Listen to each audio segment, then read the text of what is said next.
ok salaamaaleykum mbokk yi nuyu safoo di nu seetaan si seen bi ngeen taamul seen bopp Fass Ngom TV gars yi tey ñu ñëwaat fi nga xam ne mooy seen chaîne YouTube boobu di Fass Ngom TV fas yéene leen andil benn affaire bu garaaw muy li nga xamante ni si mooy finalu zone 8 de Pal di si diggante ASC Golf ak ASC Équipe ñu pare nekk ki nga xamante ni si mooy Cheikh Abdou Karim Diop Cheikh Abdou Karim Diop candidat coalition taxaw askan wi Cheikh Abdou Karim Diop tey moom nanu pare ne li nga xamante ni si mooy final zone 8 bi tey Fass Ngom TV fas yéene leen defal li nga xamante ni si mooy couverture bi indil leen li nga xamante ni si mooy nan la Cheikh Diop waaje ak ay mbokkam nan la Cheikh Diop waaje ak ay famem ba li nga xamante ni si moom noonu la demee fa nga xam ne mooy stade ba yëpp waaw tey gars yi ñu dugg si biir ñu xool jaa ngeen jëf gars yi.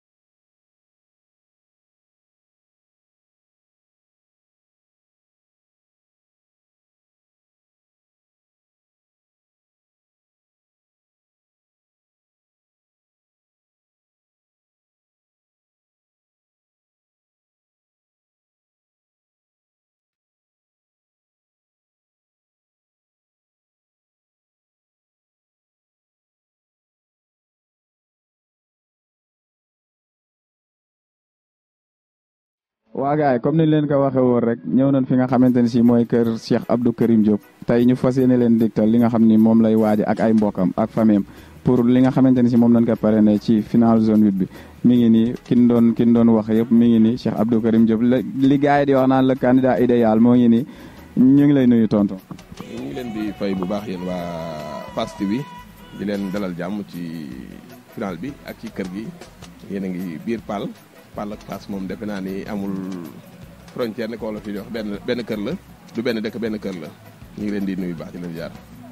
waaw tons say ñu gis gars yi ñëw nañu mbokk yi ñëw xarit yi ñëw am di jàmm yëpp ñëw ñuy préparé li nga xamante ni si mooy bis bi tey ban yëg-yëg nga am ci bis bi. waaw yëg-yëg moom donc mën nañu wax ni commencé woon nañ ko lu jiitu tey mais tey moom dafa fekk na xam naa li olof di wax lu ni këtt moom lu ni jonn rek kay faj nit ñi ñëw nañu commencé nañu ñëw wax dëgg yàlla kontaan nañ ci loolu wax dëgg yàlla am nañu yëg-yëg bu rëy waaw. xanaa kontaan rek kii moom sunu yëfa bis bi ñu ko tuddee dañ see kontaan lool sunu xol yi sedd na guy waaye di ñaan rek yal nañu yeggale sunu sago ci barke Seydina Muhammad ci barke Maam Rawaan la. gars yi ñu ngi fi nga xamante ni si ñëw si kër gi ba léegi ñu fas yéene leen wan li nga xam ne moo xew si kër Cheikh Diop tey ñu tax ak koo xamante ni si waaw kenn du ko présenté si zone 8 de Pal kenn du ko présenté aussi si Pal ak ci anoor bi yëpp El Hadj Diop nañ koy wax ñu gën ko xam si Lingar mu nekk jour boo xamante ni si kenn ku ne xam na ko fii si Pal tey ñu fekk si biir kër gi mu nekk aussi je pense bien que ni doom si ki nga xam ne mooy Cheikh Abdou Karim Diop Lingar ñu ngi lay nuyu. waaw maa ngi leen di béy bu baax sama gaay di nuyu waa Fass Ngom TV di nuyu gaay yëpp di rafetlu seen déplacement ci ni ngeen dikk fii maa ngi bégg ñëpp daal di siyaare gaay yëpp. waaw Lingar tey ñu bëggoon xam ban yéeg-yéeg nga am tey si bis bi nga xamante ni si moom lañ tuddee Bacha. waaw di kontaan di wax ni Paa bi moom da koo mérité quoi parce que lu ne lay def ci sportu Pal waxuma la ñaari équipe bi finale mais foyer Pal bi sax équipe Pal bi da ciy jàpp bu baax a baax kon lii da koo mérité quoi. xam nga ñu wax yàlla nañ ci dem ak ci bisimilah rahmaani rahim gën ci alhamdulilah rabbil alamin rek. soxna si ñu ngi lay nuyu. maa ngi lay fay bu baax a baax. noo tudd. Ndeye Maguette. Ndeye Maguette tey ban yéeg-yéeg nga am si li nga xamante ni si mooy bis bi ñu tuddee Cheikh bi. waaw lii moom mooy loolu rafetlu naa ko bu baax mooy loolu xam nga tamit nit moom bu demee ba yëkkati lépp teg ko sa loxo moom amatoo loo wax te ñun tamit ay Amazone lañu ñu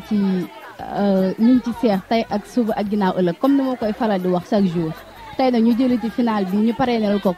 même bu fekkoon parrainé wuñ ko woon sax ñun lu raw lii sax dañ koy def rawatina bi ñu jëlee lépp teg ko suñu loxo ñu ngi rafetlu bu baax daal. ok merci lan ngay wax jeunesse bi nga xamante ne si ñoo nekk si Pal. waaw comme niñ koy waxee chaque jour rek ñoom ñëpp ñu àndandoo topp si ginnaawam ndax lim ñu leer ba leer mooy que ni ñëpp ñu ko taamu ni ko yow la yaakaar naa ne du tas yaakaar te du tas yaakaar benn yoon ñun ñëpp ñu àndandoo nekk ci ginnaaw xam ne li ñuy wut incha allah buñ ko amee kenn du ko réccu ñëpp dañ si gis seen bopp. tur bi naka la. Layla Diop. Layla Diop tey ban yéeg-yéeg nga am si bis bi nga xam ne moom lañ tuddee Cheikh bi. yëg bi ma am moom kontaan rek fu kontaan yam rek foofu laa commencé Cheikh moom luñ ko woo rek man maa ngi ca biir ma daa Cheikh man fu mu nekk tey ba ëllëg maa ngi ci moom ma daa Cheikh moo ma ñor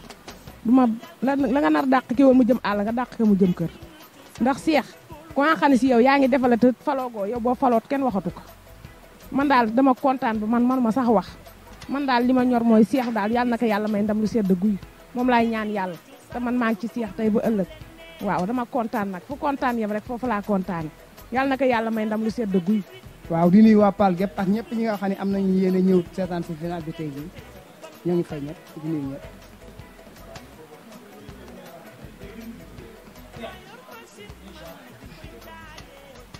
alhamdulilah rabbil alamin xanaa di sant yàlla di kontaan lool te di xam ni daal bis bi moom rëy na lool ci ñun rëy na ci xariti Cheikh Abdou Karim Diop rëy na ci mbokki Cheikh Abdou Karim Diop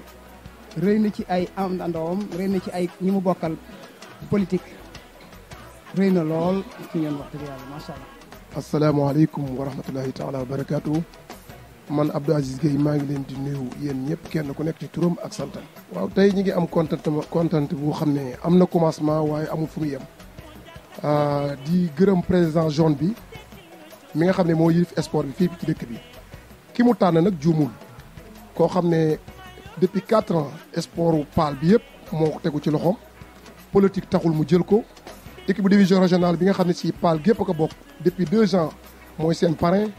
équipe bi liñ mas a xam mooy premier match lay participer dem ñëw toog Cheikh Abdou Karim ñëw teg prime match bu nekk 200 000 francs yàlla def masuñu am nul masuñu am défaite ba jël coupe bi biñ jëlee coupe bi nag mu mobiliser Paal gépp fay oto yëpp ñu dem def mobilisation bu rëy dem supporter suñu équipe yàlla def division régionale boobu ñëw indi coupe bi fii Paal kon bu ñu demee ba war jël finalu jaune bi ñuy laaj kuy parrain bi xel yëpp dañuy daj ci Cheikh Abdou Karim Diop. wane ne sport bi tëdd na njaaxaanaay seet nañ ki ko mérito yelloo ko dox ko seq ak jeunesse Paal bi yëpp ñu tuddee ko ko kon nag amuñu lu dul kontaan ak bëgg te xam ne sunu candidat bi mérito nañu pare nekk final bi jërë ngeen jëf. bismillahi rahmaani rahim maa ngi tudd As Dieye maa ngi leen di sant di leen di gërëm kontaante bu baax a baax nekk Baye Fallou mouvement ànd defar Paal final bi nag kontaan nañ si lool ñuy gërëm nag président bi Ndiaye Koura ndax ki mu tànn daf ko mérito Cheikh Abdou Karim bi mu tànn daal wax dëgg neex yàlla divisionnaire bi ba léegi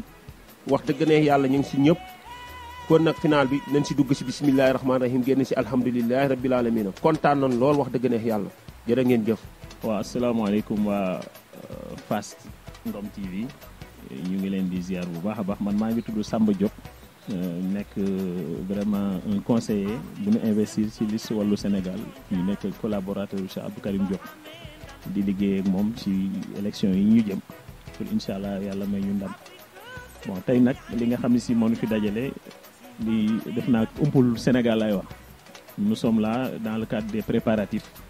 donc de la grande finale zonale de la zone 8 de l'ODCAV de Saint-Louis ici à Paal ñu parrainé ko nag par ak Cheikh Abdou Karim mu ànd ak vraiment ay mbokkam ay xaritam ay am di jàmmam ñu fas yéene dem contribuer ci lépp loo xam ne si dafa nar a neexal fête gi te li koy neexal mooy lenn lépp lu jeunes yi soxla pour que fête gi neex jox nañ leen ko lu jëm ci matériel ak frais d'organisation lépp lu mën a doon beneen bi ci des nag mooy jàppale ASC yi ak waa dëkk bi ci wàllu mobilisation parce que tamit final ku ko wax dëkk boo xam ne le moment de mobilisation la moment de communion la donc de sympathie incha allah loolu moo nu tax a jóg ñun ñëpp ñu àndandoo boole sunuy kumba ak sunuy faama jéem a daal yegg rek gunge cheikh bi mu egg def ni mu daan defati tojati foofu incha allah mu nekk un prélude pour ñu commencer balaa ñuy dem ci élection yi wan sunu gars yi xuuxal leen tuuti quoi loolu rek moo tax a jóg waaw danañuy xuuxalaate tuuti rek mais li ci kanam moo raw li bat voilà jërë ngeen jëf. salaamaaleykum wa rahmatulah waa Fass Ngom TV ñu ngi leen nuyu di leen ziar di nuyu ñëpp ñi nga xam si ñu ngi leen di suivre alors man maa ngi tudd Ibrahima Gaye nekk technicien au niveau du ministère de la santé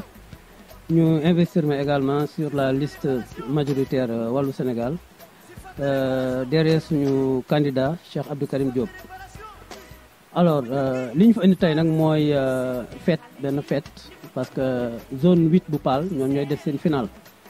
yàlla def tamit final bi ñu parrainé ko Cheikh Abdou Karim Diop mi nga xam ne si moom mooy tête de liste coalition wàllu Sénégal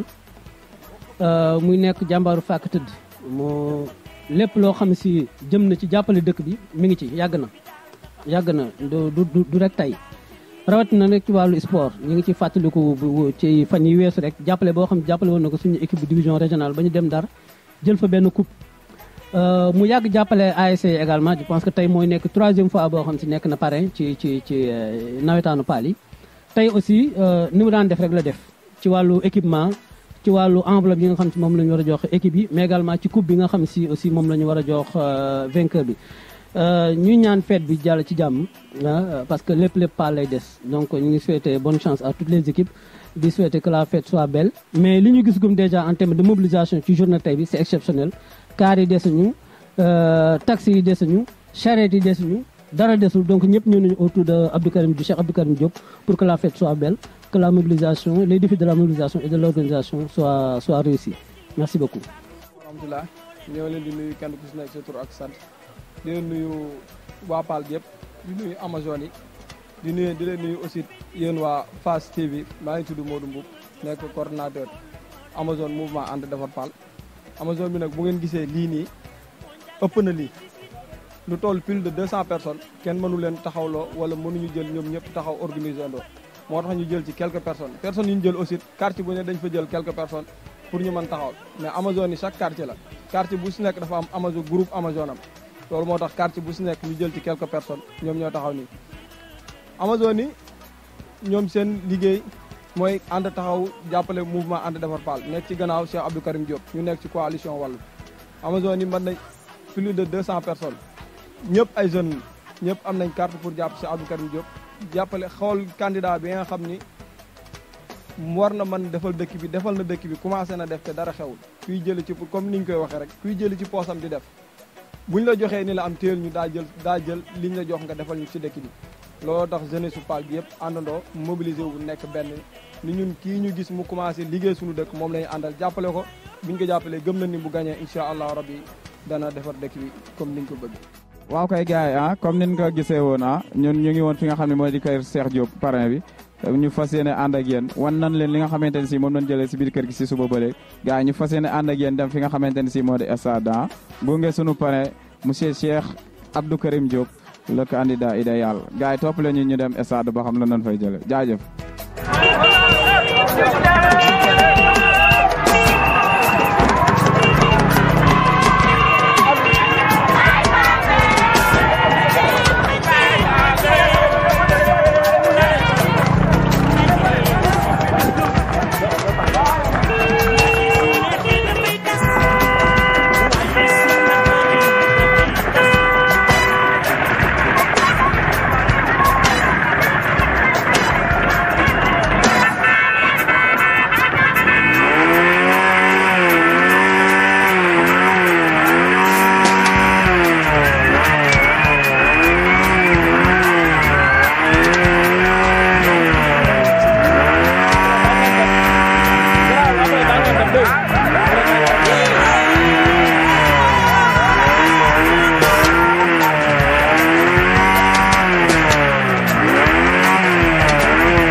di ko def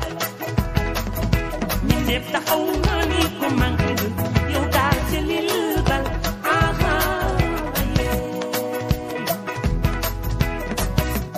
Really so bëgg nga football du bëgg football sa loxo ca kaw surface de réparation surface de réparation surface de réparation Fajur Gueye surface boo seetee xale yi ni football moo leen neex ñoom si seen xol Banjuli naaw na ni ko mëtt ko ci di ko def boo ko bëggee def waaw na ko waaja dafa metti football bi daal dafa xew ci jamono ñu daal ci lii d'accord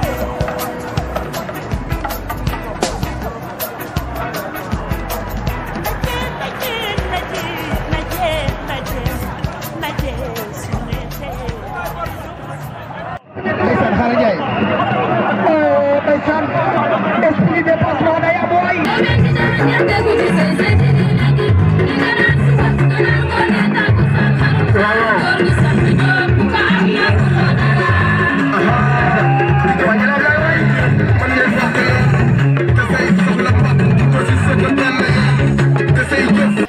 maa ngi am mbégte di teew fii ci Paal di accompagner suñu frère Cheikh Diop candidat Wallu Sénégal au niveau de la commune de Paal nekk amit sur la liste départementale au niveau de Saint-Louis et donc tey mobilisation bi ma gis fii musuma ko gis ci arrondissement bi kon lii vraiment dal na xel ak lépp li nga xam ne également mi ngi koy réaliser ci biir Paal dañuy ñaan yàlla kay mu law ci arrondissement bi yëpp law ci Fass law Gandon law Gandiol ba nga xam ni vraiment émergence bi ñuy wax dinañ ko gis ci suñu gox bi parce que mérité nañ ko su ma jëlee exemple Paal rek dama xaw rus parce que Paal ak football bi ñu am ak résultat yi ñuy def tey waroon na fekk ñu am un terrain bu ñu moomal seen bopp waroon na fekk ñu am un terrain gazonné pour que ñu xam ni xale yi daañu mën a football correctement en tout cas am nañ yaakaar ni ak li ñu gis fii bu yàlla defee Cheikh jël commune bi avancement bu bëri dinañ ko gis foofu maa ngi ànd ak sama benn sœur Fatou Gueye moom tam mi ngi ci liste bi et maa ngi ànd ak Moussa Diokh aussi mi ngi ci liste bi en tout cas kontaan nañu fekk si Cheikh fekk si Anta Gueye fekk si également Ablaye Dieye ñu àndandoo defar gox bi parce que ñun rek ñoo mën defar suñu gox waaw du Macky Sall mooy ñëw diñ defar suñu gox ñun ñoo war a xool ñi nga xam ne am nañ ñoom yaakaar ci gox bi ñu jàppale leen ñu responsabiliser leen te yaakaar naa ni Cheikh ak li mu jot a wax wane suñ ko joxee gox bi dina ko liggéey. man nag maa ngi tudd Ndiawar Wade je suis aussi honorable député Ndiawar Wade maa ngi nekk candidat de la liste départementale Wallu man lañ def candidat au niveau de Saint-Louis maa ngi ñaan waa Fass yëpp ñu jàppale ma parce que je suis le seul candidat au niveau du département bi dëkk ci arrondissement bi kon maa ngi wax waa Fass waa Paal waa Gandon waa arrondissement bi yëpp ñu jàppale ma pour que ñu jël présidence bi suñ ko defee dinañu ànd ak Cheikh lépp lu ñu war ci def bi ñu def ko ba nga xam ni suñu gox bi dina nekk un pôle développé maa ngi leen di gërëm di leen sant. maa ngi leen di fay di leen encouragé bu baax waa Fass Ngom TV dégg nañu seen jaloore ñoo ngi leen di féliciter di leen encourager ngeen continuer sur cette lancée c'est très bien parce que communication ci la bokk. comme ni ngeen ko xamee nag final bi gis ngeen ko alors c'est très coloré ñaari équipe yi koy joué équipe yu am gannaaw lañu. alors mais li ci ëpp maanaa mooy parrainage bi ñu parrainé ko alors ku ñuy wax Cheikh Abdou Karim Diop mu nekk benn waay bu nga xam ni waa dëkk bi dootuñu ko laajte xam nañu lan la fi tekki ci biir dëkk bi ak lu mu fi def donc ku mel noonu donc dafa daawoon jàppale football bi ak sport bi avant alors même ren jàppale na leen pour ñu mën a démarrer de façon assez correcte donc moom suñ ko joxee final bi dañu delloo rek alors naar bi xoromam donc mu nekk waaju baax donc mu jël ay moyens def ci bon comme ngeen ko gisee alors nekk na final bu nga xam ni très riche en couleur bare ay cadeaux. Toutes les ASC ont été yu participé ak yu participé wul ont été vraiment récompensés ak ñeneen ñu wax ni récompensé avec une très belle coupe. Alors li ñuy ñaan rek mooy final bi continuer dans la sérénité que le meilleur gagne. Kii gagné nag Paal la rek Paal lay doon c'est la jeunesse de Paal ñooy gagné ma leen profité aussi di leen encourager ñëpp ñi nga xam ne ñoo jiite sport bi gis nañu seen taxawaay. Alors comme ni ngeen ko xamee sport bi à Paal mi ngi avancé li ma mën a jël comme exemple mooy équipe régionale bi nga xam ni alors elle est l'équipe alors finaliste alors et non championne alors de la coupe régionale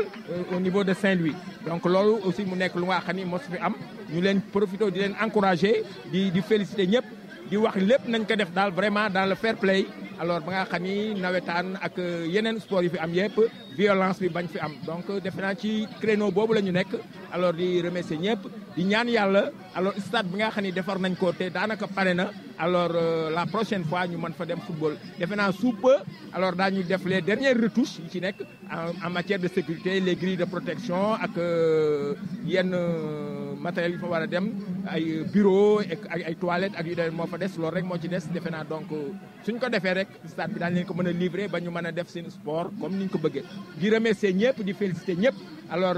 et en particulier la zone bi nga xam ne moo organisé lii te depuis nawetaan yi démarré alors amul benn vraiment contestation gis ñu ci benn scène de violence alors donc moo tax final bi demee nii di remercier ñëpp di féliciter ñëpp di wax ni que le meilleur gagne alors ñu def ko dans le fair play merci. mbokk yi maa ngi leen di nuyu bu baax di leen ziar di am mbégte lool tey jii ci final bi nga xam si ni zone 8 de Paal moo ko organisé woon am nañu mbégte lool ci ni compétition yi yëpp tëddee ba mu agsi bi tey mënuñu def dara lu may sant waa zone ak organisation bi ñu am mais tamit di sant bu baax toutes les ASC yi nga xam si ne participé nañu ci nawetaan bi yëpp ba ñu agsi fii di sant bu baax ñaari équipe yi nga xam ne ñu ngi doon finalu def nañu li nga xam ne moom la équipe waroon def nañu mooy préparer seen final def ko ci fair play donte lee kon football nawetaan mënul ñàkk am coow mënul ñàkk am rëj-rëjloo mais lépp jàll na ci jàmm loolu nag dafay am lu muy tekki li muy tekki moom mooy bis na ñaan bu tuuti borom lay tollool nit ki ni mu toll rek noonu la bisam di mel mooy jàmm la jël woote bu ñu ko yàlla defalee mënuñu def dara lu may sant ci suñu borom yàlla defal nañ ci jàmm kooku nag dañ ciy sant bu baax président zone di Ndiaye Koura Badji di sama rakk di sama jarbaat aussi ba pare nag di sama xarit doole ci di sant bu baax ak ñi mu àndal ñëpp ci zone di sant bu baax ñoom Ibrahima Ba mi nga xam si ñoom ñoo nekk ASC Golf ñoom tamit dañ leen di sant bu baax di leen gërëm bu ñu santee Ndiaye Koura Badji ñaari président ASC yi il faut que ñu sant leen muy Cheikh Fall mi nga xam si ni suñu xarit la ñu bokk benn camp ami d'enfance benn groupe di suñu xarit moom tamit dañ koy ndokkeel di ko ñaanal aussi yàlla ndam li jikko moom ak équipe di encouragé bu baax suñu mag suñu xarit aussi Modou Fall bi nga xam ne mooy président ASC Golf Kipp di ko sant bu baax di ko gërëm di ko ñaanal yàlla ndax gis nañu ni mu dugalee loxoom moom tamit ci footballu Paal loolu nag dafa am lu muy tekki dama koy faral di wax dama ni fii Paal kenn dootul toog ci àll bi ni ko waa ji di waxe di layam ba mu neex la da nga ñëw ci laaj dëkk bi ñu jox la ko kenn ku ne da ngaa war a dugal sa loxo ci dëkk bi ba nga xam ne si ni waa dëkk bi yëg ni dugal nga sa loxo ci dëkk bi bu ëllëgee si biir waa dëkk bi dañu am yaakaar bi toll nii danañu la mën a jàppale nga mën a téye dëkk boobu nun ci loolu la ñuy dugal suñu loxo waa dëkk bi war na ko tey jii gis nañu mobilisation bi nga xam ne si ni jëlee nañ ko Grand Paal mu ñëw fii kooku ku mu doyul dara dootu la doy noonu mën nañoo wax tey nii ubbi nañu suñu campagne mais mën nañoo wax ne bu ñu neexoon ñun tëj nañ suñu campagne bu ñu neexoon tey mën nañu dem toog ba le 23 janvier 2022 ñu dem ci mairie bi kooku moom leer nañu parce que li ñu gis dal na suñu xel set na suñu xol buy kooku moom amatul lu ñuy laam-laamlee ku ko mën nag na ko def dañuy wax naan ku ko mën ak ku koy jéem duñu benn ñun nag yàlla def na ñi ñu àndal mën nañ ko vraiment di sant bu baax les Amazones ñu ngi leen di gërëm bu baax seen taxawaay nit boo ko dee jàppale nii ngeen def moom ngeen di def nii ngeen def moom ngeen di def jël seen alal di ci def xaaru leen ma kooku nag taxawaay moom moo ko waral kooku wan na ni jeunesse su Paal am na lu ñu bëgg am na lu ñu gëm am na lu ñu gis nun lu ñu xalaat mooy premièrement bu nu yàlla defalee ñu jël maire bi li ñu bëgg a def moom mooy fexe ba ndaw ñi kenn ku ci nekk gis sa bopp ci dëkk bi rawatina nag sport kooku moom sunu loxo fi nga xam ne si ni fi la maître Issa Diaw mi fi nekkoon maire fi mu tegoon tànkam ba collecté stade bi defar fa grille de protection incha allahu taala bu ngeen si déwénee tribune la ñuy wax waaye dootuñu wax ay waxi leneen ak gasoo seen type loolu la ñuy wax waaye dootuñu wax waxi ay football ci lycée daañu sant nag waa lycée bi parce que tamit yaatal nañu dimbali nañu année yu bare bare waaye ñi ngi leen di ñaan ñu ñaanal la bu déwénee ñu football suñu stade te incha allah bu ñu yàlla joxee dëkk bi loolu moom dina am li des nag dañ koy bàyyi ba campagne bi ubbi gars yi daañu ko àggee ak yéen mais man damay dem toog noppalu parce que tamit li ma gis moom jaratul may dem di campagne.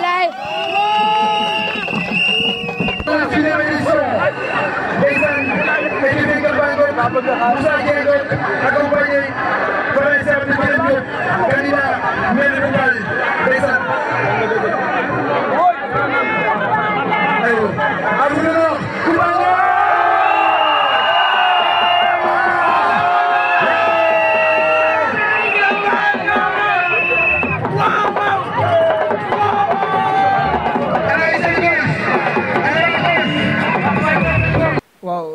salaamaaleykum ñu ngi nuyuwaat waa dëkk bi yëpp di masu coono ñëpp di waxaat rek ci turu Amazone en tant que président des Amazones de mouvement And Defar Paal coalition Wallu Sénégal fii ci Paal di gërëm Amazone yëpp yi ci quartier bi yëpp gis nañ leen aussi di gërëm Amazone yi nga xam ne ñoom ñoo jëloon seen alal xaaruñu dara ci président Cheikh Abdou Karim Diop ndax ñun dañu gëm liggéey gëm suñu bopp toppuwuñ ko dara te nii nga gis Amazone yi def yëpp ñoom ñoo ni ñun xaaruñu dara président Cheikh Abdou Karim Diop duñ ko laaj dara ñun ñooy jël suñu xaalis defal suñuy bopp suñu ay te ñu ànd ak moom ba mu xam ne ñun dañ gëm liggéey moo tax ñu topp ko mais topp ñu ko ngir xaalis di sant aussi membre zone bi yëpp ndax yaakaar naa ne tey parrainage bu mel nii mosul am ci Paal depuis nawetaanu Paal ba léegi parrainage bu mel nii mosul am ci Paal parrainage bi Cheikh Abdou Karim Diop dafa yàgg dimbali jeunesse bi yàgg dimbali sport Paal nawetaan bi ñuy commencé lay jënd chaque 2 ballons ASC bu si nekk mu yëkkati 2 ballons jox leen ba jox division régionale bi nawetaan yi ñëwee bi ñu demee ba ci cëppaandaw bi ba ci parrain bi jox ko parrainage bi membre zone ñoom ñoo ñëw fii toog jël indi si def seen bilan Cheikh Abdou Karim Diop jënd 8 paires moyens plus les 8 paires moyens la jënd li mu war a àndal lépp mooy li mu war a àndal yëpp mu ànd ci dafa jox ba jox ASC Jokkoo bi nga xam ne sax compétirul jël 2 ballons jox leen ñoom ñëpp finaliste yi daan am Paal yëpp 75000 lañ daan am wala 50000 am na finaliste yoo xam ne dañ daan football ba pare duñu leen jox ba déwén ñuy taqale lu ñu leen jox ren nag amu fi mu yëkkati vainqueur bi jox ko 150000 jël vaincu bi jox ko 100000 jëlaat 25000 jox ko ASC ñaari ASC yi final mu leen yokku leen ko seen añ kon parrain boobu li mu fi def moo fi am jënd coupe bu am valeur jox leen jël frais d'organisation bi ko waa zone laajoon lépp mu jël ko jox leen kon tey bu ngeen gisee ñu ñëw ba ci bunt bi ak mbooloo mi mu àndal ñoom xam na ni mbooloo Cheikh Abdou Karim Diop moo ñu taxaw foofu ci bunt bi di laam-laameeg di bousculer loolu moo taxoon mbooloo mi mu àndal moo bare ba nga xam ne ñu nekkoon ci bunt ba bi ñëwee ñu ni fas yi duñ dugg ñuy négocier bunt ba am bouscule am ñu jàll am na ñuy wax nag mais match de football ala kulli alin kenn mooy gagné buñ la gañee nag da ngay gëm yàlla xam ni da nga doon xëccu sa morom di bëgg yàlla jox ko yow bu ëllëgee li la yàlla dencal moo dàq foofu waaye di wax naan parrain bi moo tardé match bi moo tee parrain bi ni mu toll la ñëwee nit ku su nekk ni nga toll ngay ñëwee bis du tuut borom lay tollool parrain bi ni mu toll lay ñëwee ni mu ñëwee nag il fallait que ñu téye arrêté match bi ba parrain bi dugg ba toog parce que parrain bi moo mel noonu tey ku gis mbooloo mi àndal xam nga ni mbooloo mi stade bu muy dugg foog ñu taxaw foog match bi dal ba pare soogay dugg loolu lañ doon am lu ñu doon dool di sant ñëpp di gërëm ñëpp di gërëm mouvement And Defar Paal ñëpp di gërëm ñi nekk ci gannaaw si Abdou Karim Diop ñëpp buñu ñëwee dañuy jóg particulièrement les Amazones yi moom ni ñu leen di sant di leen gërëm di leen ñaanal yàlla Amazones yi ñu ngi leen di sant di leen gërëm di lancer appel nag di wax ñun suñu groupe Amazone tëjuñu ko bépp xale boo xam si dem nga ba convaincre xool xalaatal sa bopp xam ne Cheikh Abdou Karim Diop li mu def ci dëkk bi li mu defal jeunes yi li mu defal ñëpp war nga ñëw jàpp taxaw ci gannaaw ñu jàppale ko dooleel ko mu yokk dëkk bi mën nga ñëw dugg boo ñëwee ñu boole la ñun ñëpp ñooyam même pied d'égalité Amazone yi yëpp ki commencé ki dugg tey ak ki dugg démb ñooyam bu ñëwee ñoom ñëpp ñooyam ñu yaatal tëral suñuy programme ndax am nañ ay programme yu doon tëral am nañ ay manifestation yu doon def ci koñ bi ñoom Amazone yi ñëpp bu ñëwee ñu xool ni ñuy yokk suñuy programme ni ñuy jàppale président Cheikh Abdou Karim Diop ba le 23 janvier 2022 ñu jubilé comme ni ñu jubilé nii ba agsi fii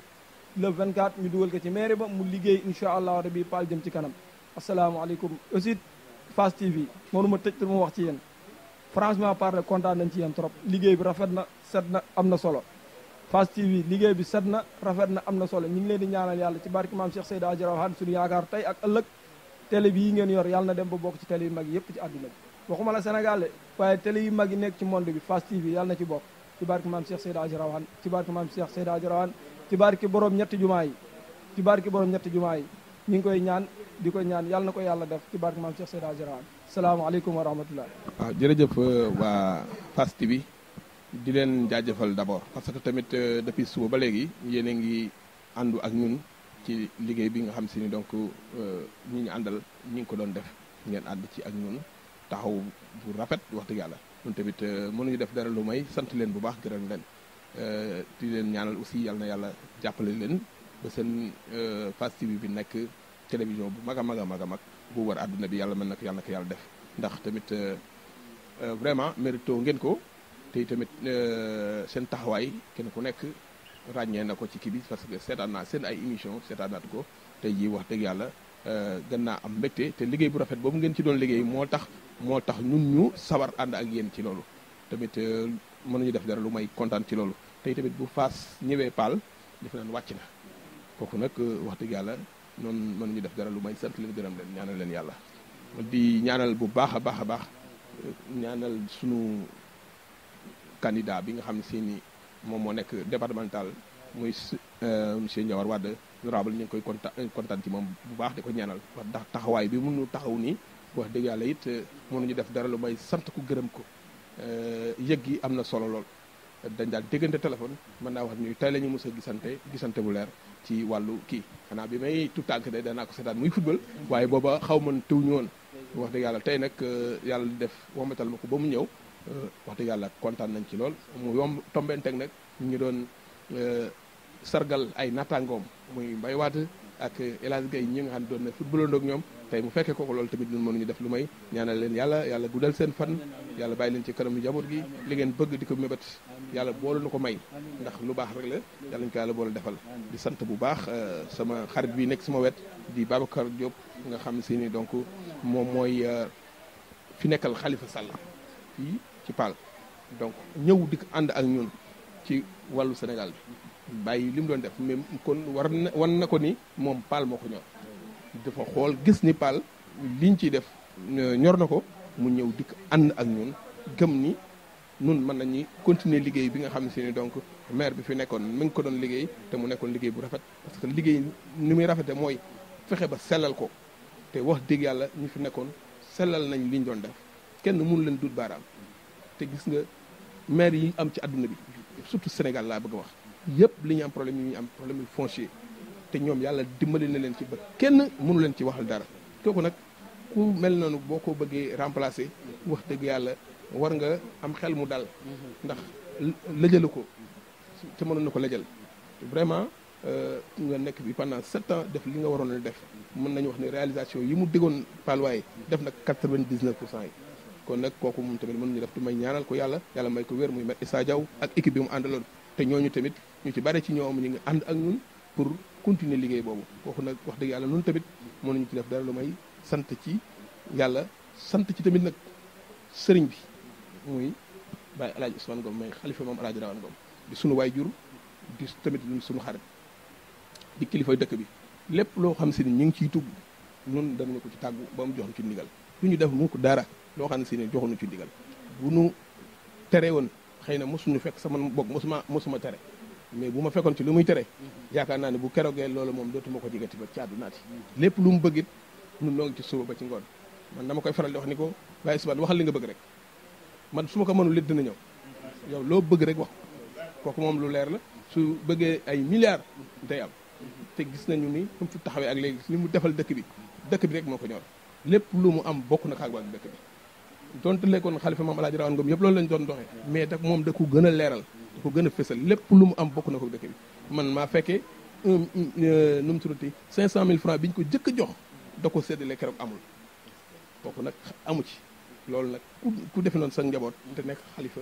war nañ la ñaanal nga yàgg fi loolu te ànd ak wér lépp lu moom delloo si nekk ci dëkk bi ndax jëmmi maam Alaaji Rawaan Ngom yàlla na ko yàlla yàggal ko fi wéral ko may ko gudd fan lool Ngom ba mu yàgg fi lool ndax moom mënu may wax ci moom ndax sama xarit la moom gaañ la may woowee kooku nag ku lay wax loolu wax dëgg yàlla mënoo def dara lu may sant ko di ko gërëm te loolu lu yàgg la du tey ëpp na 32 ans booba ak léegi si ma di ma wax loolu kooku mënu ma def dara lu may sant ko di ko gërëm di jaajëfal wax dëgg yàlla population Paal gépp mention nag spéciale sama xale yi nga xam si ni moom mooy la Amazon yi nga xam si ni ñoom ak ñi ñu àndal commencé ci bopp Mamadou Mbub ak Bara Samb ak ñi ñu àndal ñëpp man duma leen lim jigéen ñi parce que bu ma leen limee danaa xaw a danaa jum wala ma indi problème mais gis naa leen ñoom ñëpp seen taxawaay kenn ci ñoom amul lenn loo xam ne si ni maanaam yoxi na ci ñoom ñëpp seen taxawaay gis nañ ko jël seen alal mënoon nañu xaar nun ñu leen defal mais dañu jël seen xaalis jëndal seen bopp ay hôtesse kooku tamit xam nga loolu ku yéenewul wala engagé wuloo doo ko def te loolu nag kenn ku nekk war na ci xool xam ne si ni kat kon nun amel lañ leen bor amel lañ leen njukkal ñaanal leen aussi ba li ñu bëgg ci dëkk bi nun ñu bëgg ko ñoom yàlla may na ko muy ndam lañ bëgg ak nun bu soobee yàlla dina am incha allah na seen xel dal incha allahu taala li ñu gis dal na suñu xel di sant bu baax sunu grand Babacar moom tamit dañuy déggante téléphone lu bare dama koy woo ñu waxtaan te wallahi mën naa xam ne tey jii la ñu mos a gisante gu wér moom it kon mënuñu def dara te tamit sant ñu soxna si soxna Fatou Gueye moom karamis lañ koy wax moom xam naa ko bu baax a baax moom tamit dama maa ngi koy déggee voilà ñu ngi koy sant bu baax di ko gërëm di ko ñaanal yàlla na leen yàlla defal jàmm di sant sama waa kër nag aussi ndax tamit vraiment sonn nañu ci bis bi sonn nañ ci taxawaay bi donc di ci jiital nag sama soxna vraiment moom tamit taxawaayam donc malgré ak fi mu toll mais teewul dafa mel ni nu mu tuddati waaye macha allah yàlla na ko yàlla defal jàmm defal ko ma leen waaw loolu moo ci nekk di sant sama mag yi fi nekk di sant sama ay waajur yi nekk ci dëkk bi yëpp di leen gërëm di ci jiital tamit nag chef de village muy am monsieur Ahmed Fall ñu ngi koy ziar bu baax te moo def remise de prix kii bi doow matériel moom moo ko jox jaune démb vraiment moom tamit taxawaay bu rafet macha allah kontaan lañ lool defe naa ne bu ñu continuer danañu gën a guddal te wax dëgg yàlla rafet na lool waa Fass TV ñu leen di ñaanal yàlla jàmm ak salaam